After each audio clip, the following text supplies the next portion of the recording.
Okay, I'm gonna keep it completely real with you guys.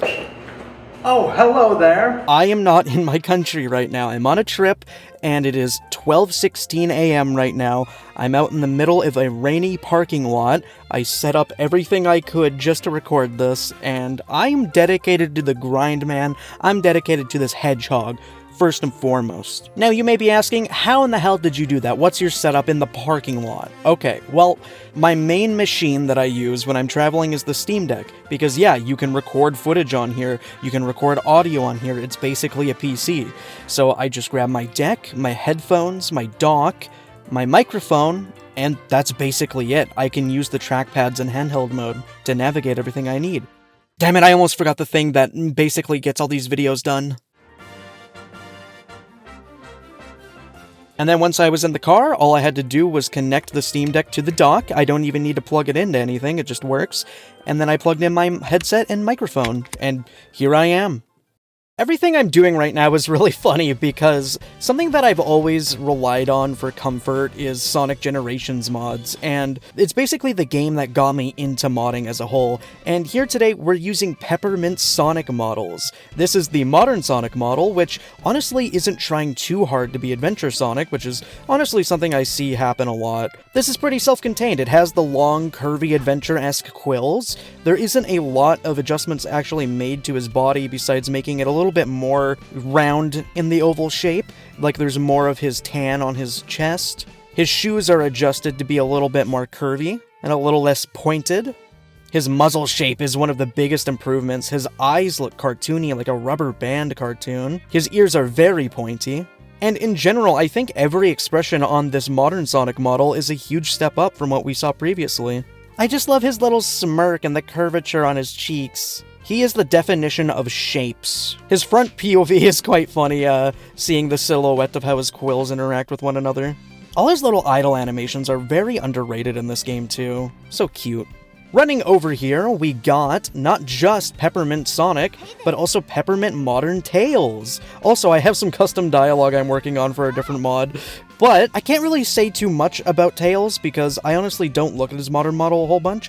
I remember the colors on this were a bit more orange than usual. I remember his tails were a bit more pointy and curvy than usual. I really like the texture where the white combines with the orange at the end of his tail. I found that the fur on his cheeks were really pointy. And then if we go over here, there is a model for Classic Sonic and Classic Tails as well. At this very specific angle, this really captures the classic Japanese artwork for both of these characters. Most notably, the shape of Tails' muzzle. It's pointing out a lot more than you see in the modern stuff, and I love the little tufts of floof on his chest. That's so cute. He's even got like a little spiky bits of fur on the back of his head near the corners of his jaw. You can see the little straps under his shoes and everything. How adorable. And I gotta say, this version of Classic Sonic has attitude. Modern Classic Sonic is often criticized for looking a little too cute, but this guy right here looks like a real asshole. It's very endearing in its own way. He's got the sharp silhouette on his quills, the sharp curve on his eyes, and I really like how oversized the cuffs of his gloves are. Like, that does not fit around your wrist, little bro. But we're not stopping there. We got Knuckles chillaxing over at Hang Castle. Of course, we gotta do the obligatory muzzle test. Also, Classic Sonic looks really good at that front POV with his hands to his side. I think that really captures the art direction they were going for. Once again, I got some custom dialogue I'm working on. This one is specific for Classic Sonic as well.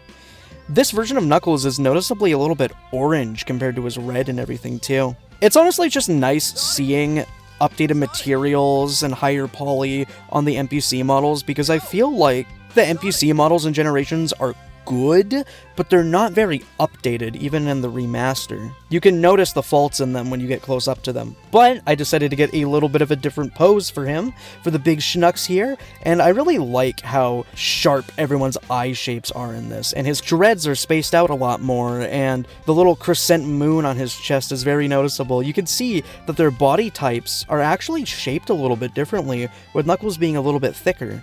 But yeah, that's the fighting freak Knuckles. Look at his big punches. Aw, dude.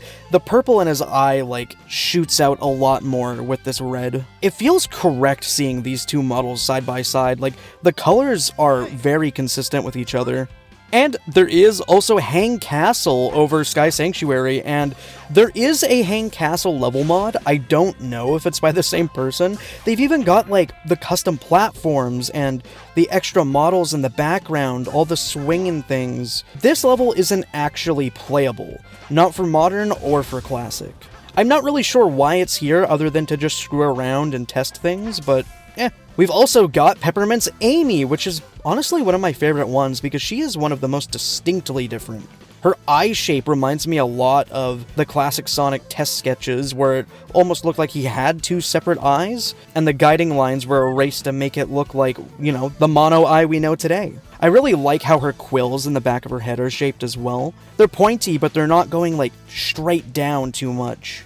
And correct me if I'm wrong, but I feel like her skirt is shaped a little bit differently too. I think it's curving up a little bit more than the usual model, which usually kind of just looks like a cone. Her expressions are adorable. This is like 90% of why I love this one, dude. When she's like thinking and she's like, hee hee, I don't know. Their mouth shapes are really cool in this mod. And here's just a better look at Sonic himself in action with this. His running feels so right, dude, because he's got those lanky little noodle limbs, and they fit his bright, big, cartoony eyes. And the only other person here that has a custom model is Shadow himself. This one is really cool. A lot of people like to focus on stylizing the Sonic models to look like SA1, but not enough people like to stylize Shadow to look like his initial SA2 artwork, where he had these really stiff, pointed upward quills that didn't curve very much. It was just an instant snap. Once again, that's my custom dialogue for Shadow's rematch, but we don't got any time for this. Let me scare this guy. He thinks he's so hard. All you gotta do is boost in front of him and he full inches. What a little nerd. That being said, though, this right here is the custom level we're working with today. Quartz Cryolite, which even has a custom gate theme. Very chill. Fits the atmosphere of these crystals quite well. Is Shadow a moth? He's got all that chest fur and those big wings. We can be bug buddies. Seriously, take a look. Why doesn't anybody believe me? Charmy has some of my favorite dialogue that I've been working on for my mod. The reason that I wanted to play Quartz Cryolite in specific is because it really reminds me of an older era of Sonic modding, where I would get cozy at night after a long day at school. I would open up my Windows XP gaming laptop, and I would play these custom levels.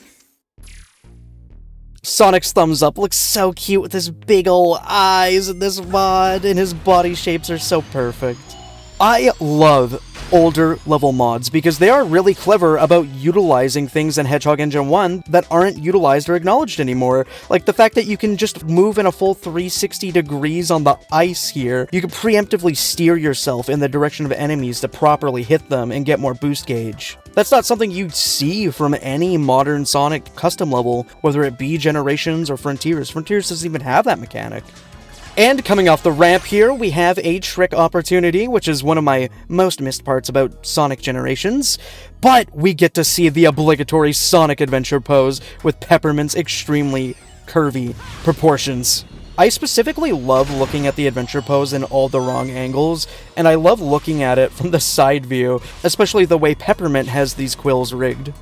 It reminds me of 06 a lot, like these are just big tendrils. Out of all the model edits I've used, I actually think the adventure pose looks the sickest on Peppermint's model. I don't usually use model edits for Generations because I love the base model, but basically in my free time, I've just been playing old custom levels for the sake of nostalgia and using the Peppermint models. Something I love about Quartz Cryolite above a lot of other custom levels that come out nowadays is the fact that this is a completely original environment. Also, I boosted over this egg pod to try and not get hit by his pickaxe projectile, but I don't know, dude was Neo. He saw me coming and hit me anyway.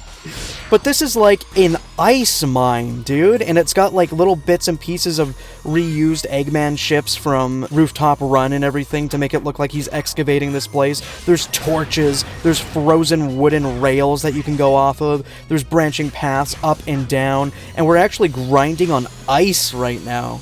Because it's slippery, it makes sense. And then we actually got a little bit of a momentum ramp here, and we get to homing attack those spinners and an actual icicle That's so fun, the way that people were making custom assets that fit the visual theme of their level all the way back here.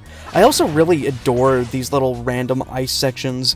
They're kind of annoying if you're trying to speedrun, but I just love spinning around and like using all Sonic's different moves to casually take care of a wave of enemies. I really love that we actually get to run around on these airships in 3D, because you only get to interact with those assets in Classic Sonic's 2D level, but it's just like, we get a better look at Eggman's machinery, and it feels like I'm actually infiltrating one of his bases, the way that I get to interact with it and jump on top of it. But here we are, dude. This is the second part of Quartz Cryolite's awesome theming. We get sent into a tube all the way down here. We're going into the planet's core, where it's hot and molten, and it's perfectly contrasting the frost caves of before.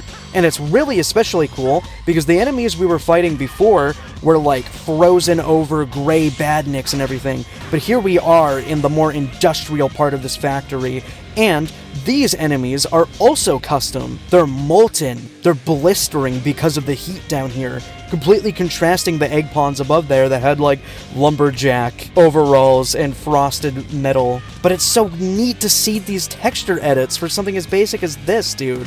Like, this is a really old level, and obviously it doesn't take an expert to note that the texture quality and lighting quality of this is pretty dated by today's standards. There are some really cool custom levels today, but I really don't think that should discount the absolute scale that this environment has for a completely custom project.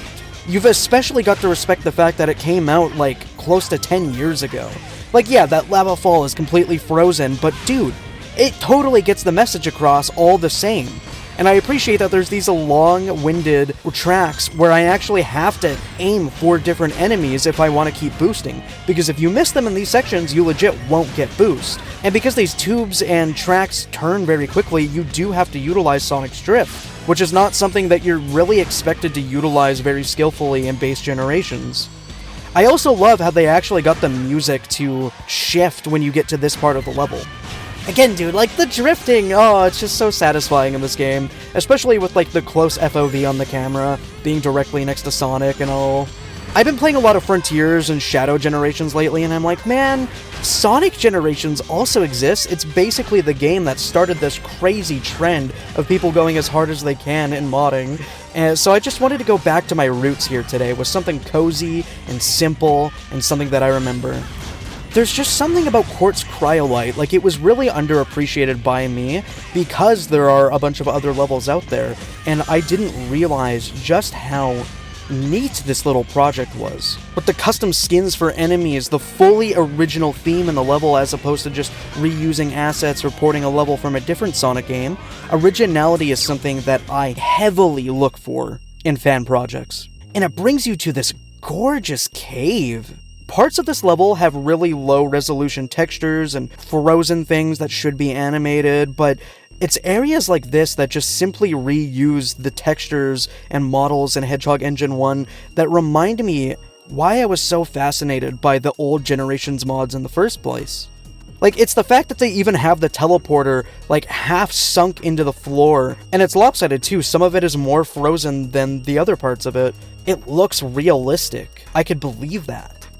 And of course, like, the reflections coming off of all the ice here is so gorgeous, and they even got their custom crystals coming out of this cave and everything, and this feels like a reward, giving me this bigger, open environment to just screw around on the ice. Like, even Super Sonic is not immune to slipping. That also gives me a really good opportunity to quickly analyze Peppermint's Supersonic model, which I almost forgot before I saw the prompts to go Super. That animation is one of the best Supersonic animations in the whole franchise, and I'm glad that it was in a vanilla game. Sonic Team knew what they were doing with that. Obviously, Peppermint's models take inspiration from Sonic Adventure, so it makes complete sense that the quill shape on here would be SA1. And I like that the gold texture on Sonic isn't trying too hard to be metallic like Sonic Adventure 1 or anything. It still looks in tune with how modern Sonic likes to depict Supersonic. It's very fun. Unlike 99% of Generations mods, there's also a classic Sonic act for this. Now, the interesting part about this is it does in fact reuse pretty much the entire layout of this level, but we get to play as classic Sonic in 3D. Look at the rolling physics working on the inside of this like half-pipe cave. How fun is that? Now, yes, you do actually get to play as classic Sonic in 3D in Quartz Cryolite. This is intended, and as you'll notice, the theme of the level is in daytime, whereas Act 2 was nighttime. And the background music is completely different as well. I believe this is from like Sonic CD, something in that era, whereas the modern Sonic level was stuck in the Unleashed era with Holoska Night. Now, the big difference between how this mod usually works and what I'm doing is I'm actually using the Sonic Adventure 1 Dreamcast Physics mod.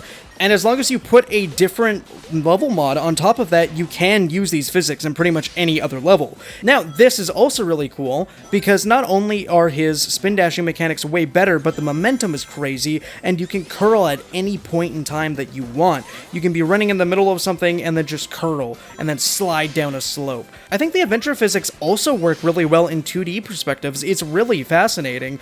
Even getting shot off of that ramp there, dude, like, the momentum that you get from this bouncy ball is so much more fun than the classic Sonic physics that are usually in this game. I'm sliding on the ice, positioning myself where I want to go, and then charging my spin dash, jumping off of a ramp on the ice. That is not intended in the original gameplay because you can't really shoot off of things like that with the original classic Sonic physics. Also, this section is supposed to be fully in 2D, but the camera broke for some reason, so we gotta work with what we got here. Country girls make do. I guess the cool part about getting hit and getting sent to a lower pathway is that I actually have to see more of the level. I actually really like these minor egg pawn enemies. They have a really cool attack where they throw their pickaxe. It's actually somewhat difficult to avoid in certain situations, like being point blank next to them there was actually quite exhilarating. Also, what you're usually supposed to do in this part of the classic Sonic segment is you're supposed to hop on the skateboard and go through the section like that, but nope, I can just spam dash, and I also have way better control, even just using vanilla spin dash, because you can just roll into all of the enemies instead of using the clunky, stiff skateboard controls. And here we are in the hot part of Quartz Cryolite, as we were last time, and this is the entire reason that I wanted to use the Dreamcast physics, boy. You can use the rolling physics and mechanics inside a giant tube. This is how it should have felt in Act 2. But nah, we had to reserve this for the Sonic Adventure physics, dude. Sonic Generations is such a versatile game, bro. Like, you can completely repurpose all of classic Sonic to play like Adventure Sonic. You could get some really insane things out of spam dashing inside of those pipes. Now, there's a weird quirk in this level where you actually have to get hit by the spinners before you're allowed to do a weird double jump and then homing attack them again. You can't just homing attack them before you hit the spring. It's really weird. Also, I did not mean to jump off there, but I thought it was kind of cool that you could get killed by that specific angle of the buzzsaw just going up and down. I've never seen that happen in regular play. This section was really cool because look at that. Again, I just curled whenever I wanted. That's not only better classic Sonic control, because that's a thing classic Sonic can do, he can curl at any point, but that's just such a good thing to have in 3D Sonic control. Curling whenever you want when you're sliding near an enemy to quickly take them out. This section was really awkward, but I honestly came around to enjoying what they did with the skateboard here. I was really trying to avoid all skateboards so I could just spam dash my way through, because it's really fun to do that. But the way that this worked was really interesting because they obscured your vision and kind of made you dodge and weave in between the robots, and it kind of just went faster and faster as it went on. But we're back in another pipe, and you know what that means. We're dodging all of the skateboards, we are dodging all the buzzsaws, and we are spam dashing our way through and hitting a few enemies alongside the way. That's a cool thing, is like, yeah, with Act 2, you can boost into enemies, you can drift into them to get more boost meter and everything, but I just feel like it's so much more satisfying to spam dash into enemies in that big pipe section. I accidentally grabbed the skateboard, but you can very easily get rid of that by hitting another one of them. This part's kind of cool too, because these fireworks enemies that shoot rockets, they're actually somewhat difficult to dodge if they get their missiles off. Classic Sonic's spin dash can be hit by their missiles, and you have to dodge in between them sometimes. Again, it's really nice seeing these playable Eggman blimps in a full 3D setting with the adventure controls, which completely mog the boost controls when it comes to a 3D space like this. You could tell that this ending sequence wasn't really made for Classic Sonic. I honestly have no idea how you're even supposed to naturally get through this segment with the vanilla physics. I actually had to do a spin dash jump over that missile. Obviously, you can't spin dash into missiles or you will die, and I'm at 0 rings, so that was actually kind of cool.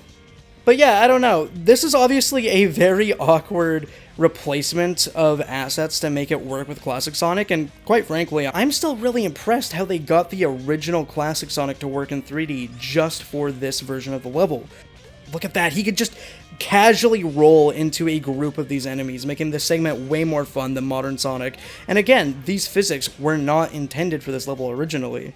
Again, most level mods don't even bother with Classic Sonic whatsoever, even though this is just the same level over again.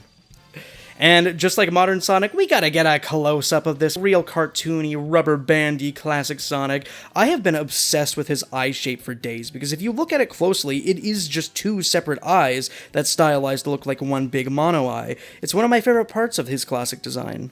Also, I want the record to show that I recorded this footage at a dog show. I'm not joking.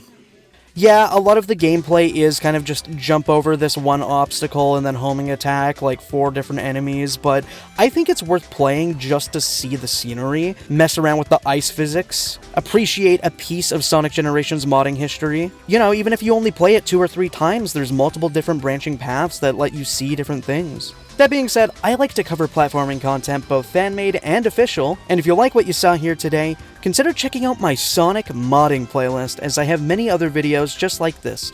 And most of my videos aren't recorded in a rainy car. But this one was a special treat for all you Steam Deck enthusiasts out there.